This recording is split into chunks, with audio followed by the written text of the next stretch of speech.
Itong si Vice President Sara Duterte, inupad yung pagdalo doon sa unang preliminary investigation ng Department of Justice.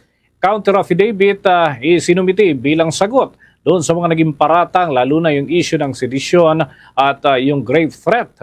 At iba pang mga update mula dyan sa Department of Justice, may balita si Bombo Grant Hilario.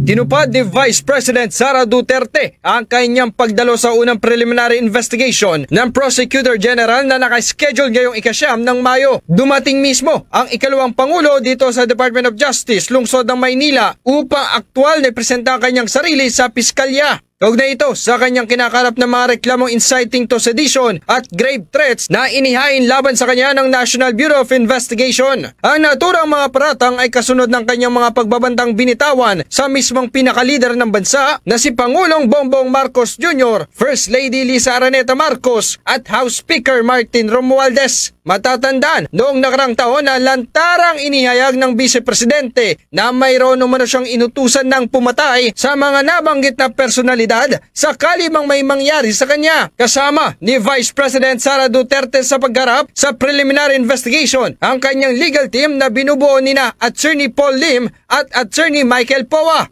kung saan kinumpirma mismo ng kanyang abogadong si Michael Poa ang pagsusumite ng counter affidavit bilang sagot sa mga paratang na ibinabato laban sa kanya. Nag-file lang po ang ating Vice President, nagsumite lang po siya ng kanyang counter affidavit laban din sa complaint na inihain ng NBI.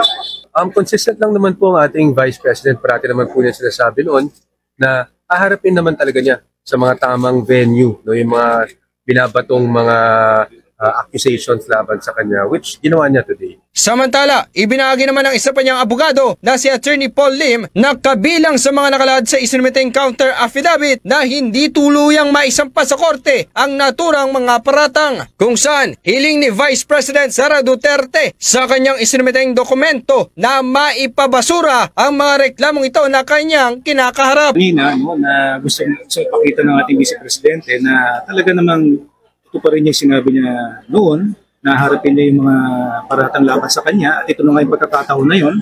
Kauna-unahang araw ng preliminary investigation, siya ay nagpakita agad at nagbigay ng kanyang counter affidavit na naglalahad na nga ng mga kanyang mga dahilan kung bakit dapat hindi nagpagpatuloy at ipasura na lamang ang yung mga paratang, yung mga reklamo laban sa kanya ng NBI. Yun lang po.